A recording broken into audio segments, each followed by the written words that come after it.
안녕하십니까. 이어서 경남 소식입니다. 경남도의회가 홍준표 전 도지사 시절에 중단됐던 무상급식을 회복하기 위해 도의원들의 서명을 받고 있습니다. 무상급식 비용을 각 기관이 얼마씩 부담을 할지, 또 무상급식 대상을 어디까지 할지가 관건입니다. 송현준 기자가 보도합니다. 경남도의원들이 무상급식 확대를 위해 먼저 나섰습니다. 도심 지역구 도의원 20여 명이 서명에 동참했고 다음 주 도의회 본회의까지 전원 서명을 목표로 하고 있습니다.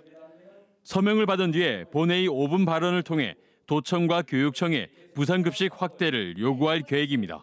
이제 우리도 어느 정도의 우리 도의원들과 함께 머리를 맞대고 이 분야를 풀어가는 것도 하나의 순서가 아닌가 하는 생각도 가지고 있고.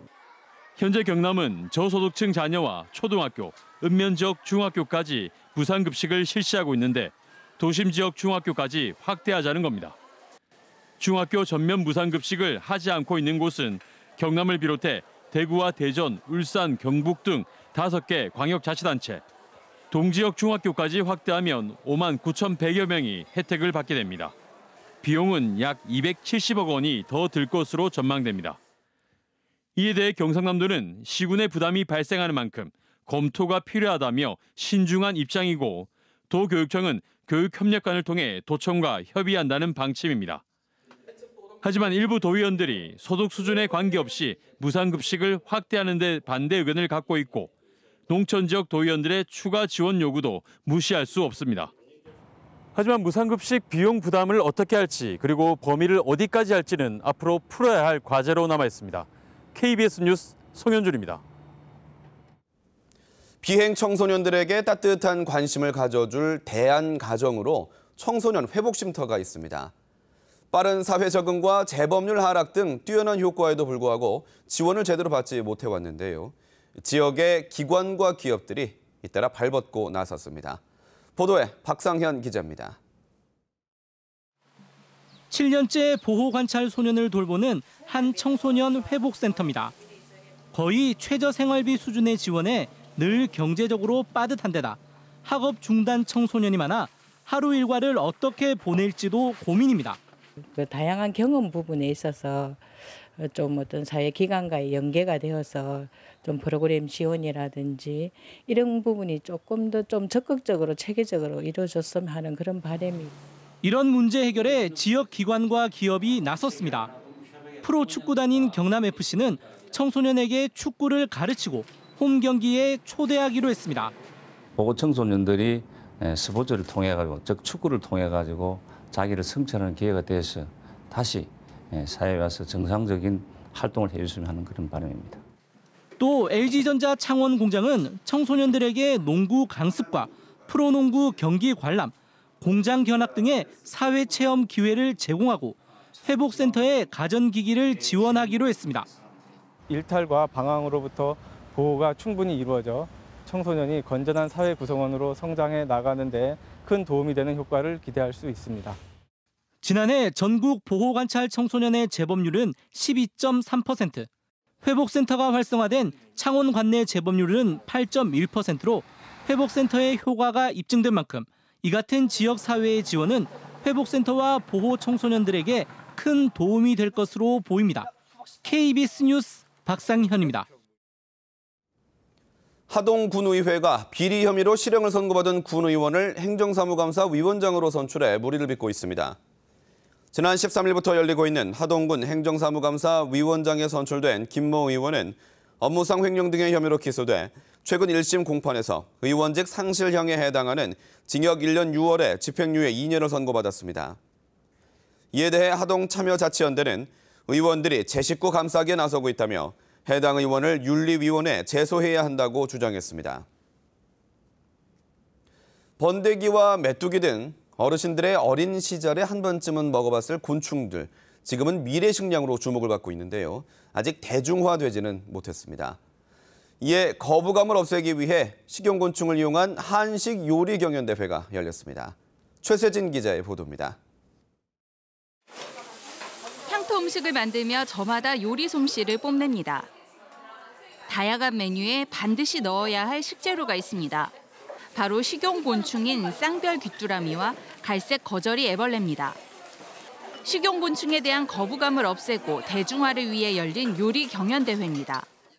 한번 이렇게 먹고 난 뒤에는 일단 접하고 난 뒤에는 거부감이 없어지기 때문에 먼저 맛을 보라고 김밥에다 숨겼습니다. 단백질 등 영양소가 풍부해 미래 영양 공급원으로 주목받는 식용곤충. 오늘 요리 경연대회의 재료로 사용된 쌍별 귀뚜라미와 갈색 거저리 애벌레 등 모두 7종이 우리나라의 식용곤충으로 등록돼 있습니다. 현재 국내 곤충 시장은 학습 애완용이 주류를 이루지만 식용 시장의 잠재력이 상당한 것으로 평가됩니다. 10년 정도만 내다보더라도 곤충은 아마 단백질 대체원으로서는 곤충이 굉장히 각광을 받으리라고 보고 있습니다. 지난해 말 기준 1,200여 농가가 곤충을 사육하는 것으로 집계된 가운데 2020년 국내 곤충 시장 규모는 1조 8천억 원까지 커질 것으로 전망됩니다. KBS 뉴스 최세진입니다. 영남권 소식입니다. 4대강 사업의 성과를 홍보한다며 정부가 4대강 구간 곳곳에 1,000억 원을 넘게 들여 전망대를 세워놨죠. 최근 녹조에 가뭄까지 겹치면서 관광객들의 발걸음은 뚝 끊겼습니다. 정혜미 기자의 보도입니다. 낙동강 구미보 위에 우뚝 선 건물. 지난 2012년 36억 원을 들여 건립한 전망대입니다. 보 한가운데 있지만 차량 통행을 금지해 400m 거리를 걸어서 가야 합니다. 전망대 안의 시설은 TV와 탁자가 전부. 창밖으로 보이는 풍경이라고는 녹조가 잔뜩 낀 강물뿐입니다. 이러다 보니 하루 방문객은 10명이 채 안 됩니다. 시민들이 접근하기가 상당히 불편해가지고 횡합니다. 관리가 제대로 되지도 않고. 12억 원을 들인 인근 전망대도 인적이 뚝 끊겼습니다. 역시 편의시설이라고는 찾아보기 어렵습니다. 녹조가 확산되면서 2주째 수질 예보 관심 단계가 발령된 낙동강 달성보의 전망대는 상황이 더 심각합니다. 보 전망대 바로 아래 있는 낙동 강변입니다. 곳곳에 이렇게 녹조가 가득해서 악취도 진동하는 상황입니다. 진짜 관리도 엉망이고 보면 물이 오염되다시피 하니까 일로 잘 안 오고 물이 썩으니까. 4대강 사업을 홍보하기 위해 전국에 세워진 전망대는 모두 9곳으로 1,000억 원 넘게 투입됐습니다. 관람객이 거의 찾지 않는 이 시설들을 유지하기 위해 한 해 수억 원의 예산이 또 들어갑니다. KBS 뉴스 정혜미입니다.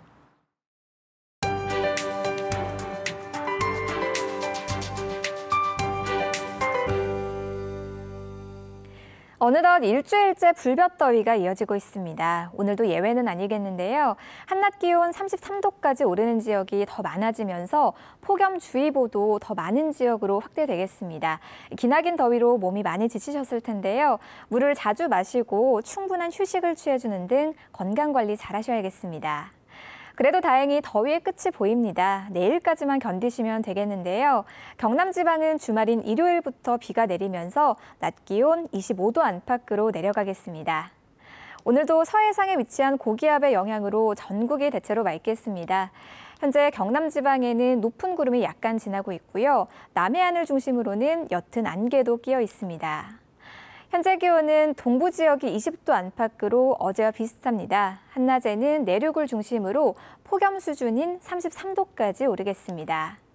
경남 서부 지역도 어제와 비슷한 19도 안팎을 가리키고 있고요. 한낮에는 모든 지역이 30도 이상으로 오르겠습니다. 오늘도 해상에는 곳곳에 안개가 짙겠고 이 천문조의 영향으로 바닷물의 높이가 높겠습니다. 남해안 저지대에서는 만조시에 주의하셔야겠습니다. 일요일에 비가 내리면서 더위는 한풀 꺾이겠고요. 이후로 다음 주 초반까지도 심한 더위는 없겠습니다. 기상정보였습니다. 경상남도 농업기술원이 영농철 농업기계 안전사고 예방과 농업인 정비 수리 능력을 키우기 위해 오는 7월까지 찾아가는 농업기계 교육을 실시합니다. 한국남동발전이 고성군 하이면의 농지 6,600제곱미터에 100kW급 태양광 설비를 설치하고 영농형 태양광 발전을 시작합니다. 경남 중소기업청이 글로벌 시장 개척 의지가 높은 중견 기업의 해외 마케팅을 지원하기 위해 내일까지 참가업체를 모집합니다. 창원 산단 내 한화테크윈이 항공기 엔진 부품 생산 능력을 확대하기 위해 오는 8월부터 베트남 하노이 인근에 10만 제곱미터 규모의 항공기 엔진 부품 공장을 세울 예정입니다. 고용노동부가 이달 말까지였던 조선업 특별고용 지원업종 지정 기간을 1년 연장했습니다. 이에 따라 창원과 거제에 있는 조선업 희망센터 운영과 고용유지지원금 우대 등 기존의 지원 대책이 연장 적용됩니다. 고용부는 선박 수주 잔량 감소 등을 고려해 기간 연장을 결정했다고 설명했습니다. BNK 경남은행이 취약계층의 채무 부담을 덜기 위해 소멸시효가 지난 특수채권 150억 원어치를 소각합니다. 소각할 특수채권은 채무자가 소득이나 재산이 없고 앞으로도 상환을 기대하기 어려운 채권들입니다. 70살이 넘는 고령자와 장애인, 기초생활보장수급자를 포함해 모두 6,200여 명입니다. 창원 비음산 개발제한구역에서 불법으로 음식점을 운영해 오수가 하천으로 무단 방류된다는 KBS 보도와 관련해 창원시가 단속을 통해 고발 조치했습니다. 창원시 의창구청은 창원 비음산 개발제한구역 안에서 불법으로 식당을 운영한 4곳에 대해 형사 고발하고 매일 순찰을 돌며 영업을 단속한다고 밝혔습니다. 경상남도가 앞으로 인구 변화에 따른 인구 감소 위험이 전국 광역자치단체 가운데 2번째로 큰 것으로 예측됐습니다. 한국지방행정연구원의 저출산 고령화에 의한 소멸지역 분석 보고서에 따르면 경남시군의 인구 감소 위험 지역 비율은 38.9%로 부산의 56.3%에 이어 2번째를 차지했습니다. 시군 가운데 인구 감소 위험 지역은 하동과 고성, 의령, 남해, 합천 등입니다. KBS 뉴스를 마칩니다. 고맙습니다.